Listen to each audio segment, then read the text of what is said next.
Aujourd'hui à Jeune Culture, on rencontre deux personnes qui m'ont beaucoup détendu, un parapentiste et un menuisier artisan.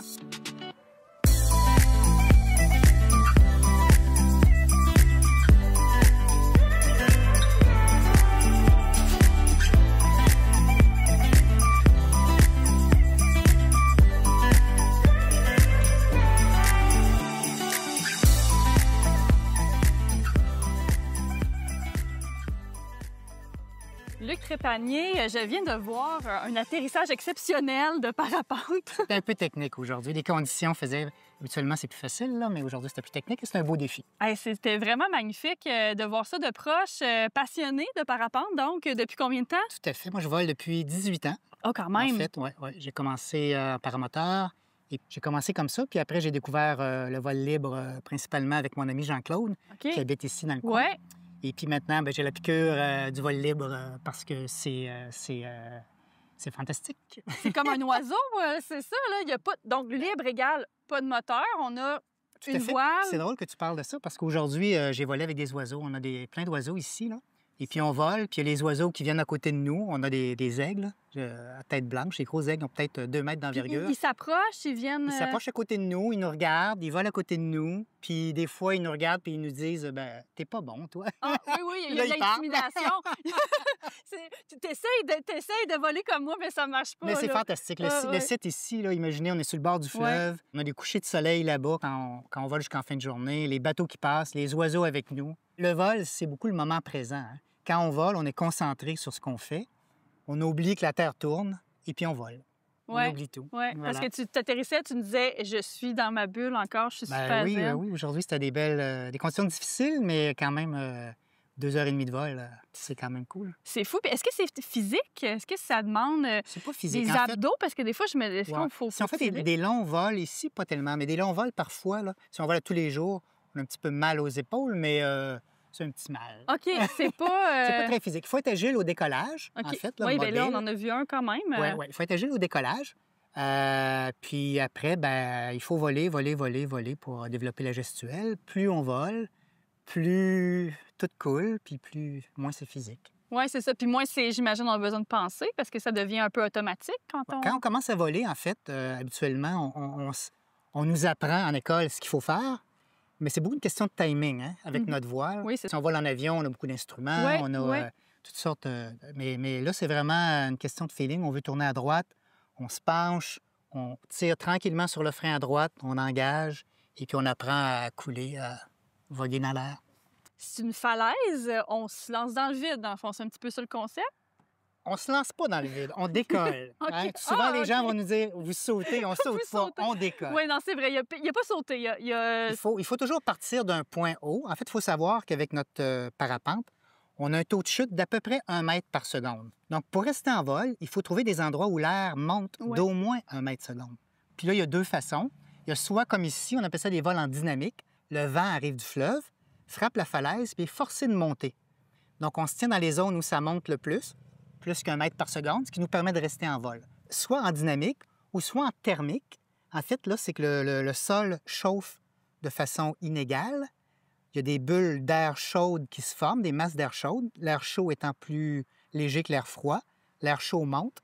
Puis là, à ce moment-là, si on trouve une bulle qui monte, on essaye de rester dans la bulle. C'est pour ça que parfois, vous allez voir des parapentes qui tournent en rond. Bien, ce qu'ils sont, en fait, ils sont dans une masse d'air ascendante qu'ils ont trouvée. Et puis, on reste dedans pour essayer de monter. Et là, moi, je suis impressionnée aussi de voir à quel point c'est pas un gros matériel. Je veux dire, ça, on amène ça presque dans un sac à dos, là. Écoutez, il y a des gens qui voyagent, qui plient leur voile dans leur valise et puis ils amènent on a besoin d'un harnais, un casque, une voile, On prend l'avion, puis on débarque, puis on vole. C'est C'est fantastique. fou, là. Wow! Puis on peut faire ça partout dans le monde, au final. Partout dans le monde, il y a des endroits qui sont meilleurs que d'autres à certains temps de l'année. Donc, quand on est vraiment mordu, ben là, comme tout le monde, on fait nos petites recherches. Et puis, Mhm. comme c'est une petite communauté aussi, c'est facile de contacter des gens. Puis souvent, si on a des visiteurs qui viennent, on les reçoit, puis on les amène voler aux meilleurs endroits. Puis la même chose, ils nous reçoivent, puis ils nous amènent voler aux meilleurs endroits. Est-ce que c'est des gens de Port-Neuf qui se regroupent ou c'est des gens d'un peu partout qui se disent Ouais. on part ensemble? On est 12-15 personnes à peu près OK. qui volent ensemble, là. C'est dans notre club avec Jean-Claude qui est notre président. Oui. C'est un site privé et on doit contrôler l'accès. Dans Port-Neuf, c'est le seul site. Donc, si on Tout à veut fait. voir des étranges oiseaux colorés, Il faut venir à c'est Cap-Santé. faut venir à Cap-Santé.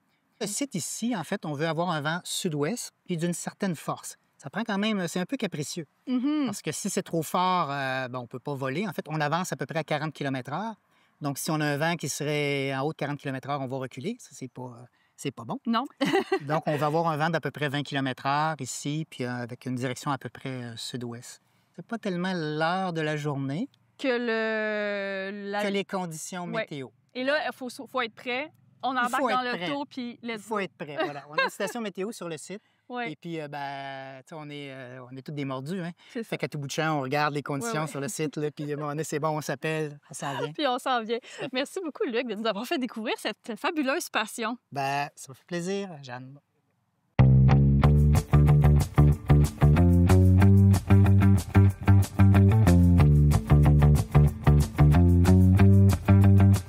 On ne connaît pas la date exacte de la construction du vieux moulin Hamelin. Certains disent qu'il est bâti aux alentours de 1672, mais la source la plus fiable jusqu'à maintenant parle plutôt de 1775. Il est érigé pour répondre aux besoins de la population grandissante de Grondines par la famille Chavigny de la Chevrotière, soit par Joachim François et son épouse Joseph Hamelin, les 4e seigneurs de Deschambault. L'édifice est caractéristique des moulins à eau construits au régime français avec son carré massif en pierre et son toit aigu à 2 versants droits. La valeur de la bâtisse repose notamment sur son intérêt historique puisque c'est un témoin de l'époque du régime seigneurial. C'est un moulin dit banal car le régime seigneurial impose aux seigneurs l'obligation de construire un moulin pour leurs censitaires qui doivent y faire moudre leurs grains et payer en retour un droit de mouture nommé droit de banalité. Son contexte d'implantation en bordure d'une petite rivière dans le secteur du Faubourg, second noyau villageois de Grondines, ajoute à son intérêt. À l'époque, puisque sa mouture de farine est de meilleure qualité, il prend la place du moulin à vent de Grondines. Aujourd'hui, il est beaucoup moins connu que l'autre qui trône au bord du fleuve.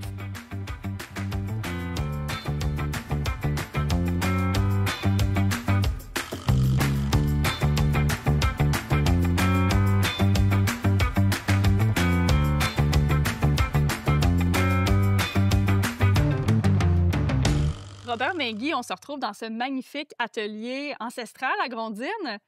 Tu es ébéniste artisan. Et là, moi, c'est la première fois que j'entends ça. Comment on devient? Menuisier. Menuisier, artisan. pas un ébéniste. Non, C'est ça qu'on dit. ébéniste, C'est ça la différence, hein? ébéniste, menuisier, artisan, charpentier. J'aime bien l'entre-deux. Il y a une gradation, là. Oui, si on veut. C'est si on veut. Et là, l'entre-deux, on devient l'entre-deux de quelle façon? Il faut avoir un certain talent sans prétention. Ah, OK. Non, mais il faut être réaliste. Puis j'ai un frère qui avait commencé à s'acheter des outils. Puis j'avais trouvé ça intéressant. J'ai commencé tranquillement. Puis après ça, quand ma famille est déménagée ici à Grondines, mon frère Pierre, m'avait dit, les gens attendent 2 mois après les menuisiers. Mhm. Fait que c'était comme une sorte d'ouverture. J'ai procédé, puis J'ai j'ai dit, commencé ça. Oui, tranquillement, puis avec le temps, on perfectionne, hein? Ça fait un certain Ça temps. fait 46 ans. Oui, c'est ça, j'osais pas le demander. Ah, non, Ça non, fait mais c'est 46 ans. Puis cet atelier-là, en même temps, est tellement beau et inspirant parce que c'est aussi un lieu patrimonial en soi. C'était un charron qui était ici, monsieur qui faisait des charrettes. Puis il y avait d'ailleurs, on ne les verra pas, ils sont derrière nous, mais en haut, il y a toutes sortes de gabarits de manches de hache, de pharmacie, de toutes sortes de choses. Mais c'était un lieu où c'est le faubourg, hein, ici. Mm. Puis le faubourg, c'était le lieu où il n'y avait pas l'église. Il y avait un magasin général, mais où les forgerons, menuisiers, charrons, tout ça étaient. Il y avait un moulin assis ici en bas, il y en a déjà eu un là. Donc, j'étais à la bonne place. Oui, c'est ça, exactement. C'est comme si le lieu fonctionne à 100 Prédestiné. prédestiné. Et là, j'ai une démonstration. J'ai comme une table, comme en cuisine, mais c'est des moulures. Oui, c'est ça. La beauté, d'ailleurs, moi, je me dirige vers mes 76 ans, puis je veux essayer de travailler plus en atelier, tu sais. Puis ça, c'est une des choses qui sont demandées, tu sais. Refaire, c'est particulier, ça, c'est une main courante, mais drôle de type. Oui, oui, drôle de forme. Mais c'est ça, c'est en fait, ce genre de métier-là, ça va être avec... On travaille avec des maisons anciennes, j'imagine que c'est ce que tu fais tout le temps. Seulement, oui. C'est du sur-mesure, des gens qui demandent Exact. un petit bout une nouvelle porte, un bout de... Ça, c'est des revêtements, des lambris de maison. Oui. Il y a différents styles. Puis ça, j'aime ça, faire ça, copier. OK. Donc, d'arriver, de dire, hey, moi, j'ai ça chez nous. J'ai 2 planches brisées. Oui, oui. Il y en a qui les réparer. Là, j'aime ça les faire maintenant. Les réparer, c'est comme pas ça. Oui. Mais c'est de l'économie circulaire, ça, parce que, justement, on a besoin de monde qui sont capables de refaire à l'identique nos vieilles maisons. Oui, plutôt que garder ces choses. Quand il y en a juste quelques-unes, il y avait du bon bois à l'époque, hein? Le bois était meilleur qu'aujourd'hui, souvent. Fait que, oui, j'aime refaire ces choses-là, les rampes, les mains courantes. Ça, regarde, c'est un... On le voit pas bien, mais c'est un assemblage de 3 choses pour une moulure. Fait que je copie, je regarde comment elle est faite, je la copie. Puis moi, je suis curieuse. Est-ce qu'il y a un projet ou quelques projets là, majeurs sur lesquels tu te dis, waouh, ces projets-là étaient extraordinaires, ceux que j'ai travaillé peut-être dans le coin, là? On pourrait aller espionner, là. Non. Non, j'ai fait tellement de choses d'un peu partout. Il y avait une maison au 3e rang qui est assez belle, mais j'ai fait des réparations au moulin banal. Les vieux travaillaient bien. Fait que pour moi, je copie, hein, ce qui a été fait. Puis, regarde, vois-tu, ici, j'ai plusieurs petits modèles de festons qu'on met dans les... Fait que c'est le fun, ça, des petits festons qu'on met dans les coins de moustiquaires, juste pour faire un peu plus joli. Oui, une petite finition. Donc, on copie ce que les anciens ont fait, puis on a une satisfaction à faire ça. Quand même, juste le fait de le reproduire. Ouais, que pour répondre à ta question, il n'y a pas de grands œuvres, là. Non, c'est ça. J'ai déjà dit à quelqu'un... ma sœur a dit, tu devrais avoir un album. J'ai dit, Micheline, mon album, c'est Grondines. Oui, c'est ça, c'est le village. Ils sont là. D'ailleurs, je les vois, je sais où j'ai travaillé. Dans presque toutes les maisons, d'ailleurs. Et les moulures, les portes, qu'est-ce qu'on tripe à faire? Dernièrement, je pourrais vous les montrer tantôt, 6 fenêtres, des contre-fenêtres à 4 carreaux, tu sais, celles qui sont à l'étage. Il y en a qui étaient vraiment pourries. Là, j'ai retapé ces 6 châssis.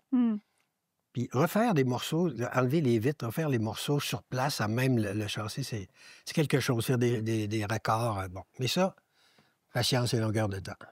Oui, bien, j'imagine. Écoute, puis c'est juste de la patience à peu près, là, tu sais, être un artisan. Vous avez l'air très patient, très posé. Moi, ça me calme. Ça me aujourd'hui.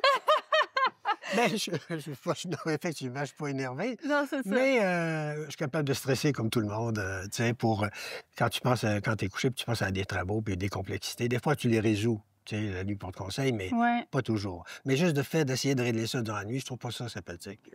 Non, mais parlant de stress, par exemple, est-ce qu'il y a une relève à un travail comme celui-là? La dame à Saint-Casimir, pour qui j'étais faire ces planches-là, elle me posait la question si j'avais de la relève. Puis quand je suis arrivé par ici, les menuisiers, je pensais aller travailler avec les menuisiers, les frères Mérand, tu sais, qui sont partis tous les deux. Mais eux étaient habitués à travailler tout seuls. Puis c'est peut-être un défaut. Moi aussi. Oui, c'est ça. Hein? J'ai pas de musique, tout seul. J'ai déjà arrivé qu'une dame me dise, pauvre M. Magui, vous n'avez pas, pas de radio. S'il vous plaît. Oui. Le calme. C'est zen, oui, c'est ça. Le calme, concentration, tu sais.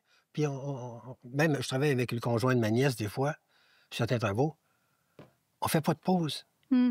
Quelqu'un nous demande, j'ai dit, tu sais, quand je suis tout seul, qu'est-ce que je me dirais, tu sais? J'osais avec moi, puis mon chum, il dit, qu'est-ce qu'on se dirait, tu sais? Ou sinon continuer. Oui, continuer à travailler. Non, ça. mais je veux dire, tu sais, quand t'aimes ce que tu fais, continuer, c'est pas la fête. Ça m'est déjà arrivé, si je sens une fatigue, ça m'est arrivé peut-être 2-3 fois dans ma vie, d'arrêter 5 minutes. J'étais même surpris d'avoir une fatigue. Mais c'est ça, on travaille seul et on est ressourcé. Et moi, concentré surtout. Je le suis après notre rencontre. Merci beaucoup, Robert, Ah oui? pour ce moment de zénitude. De zénitude. Oui. Merci à toi.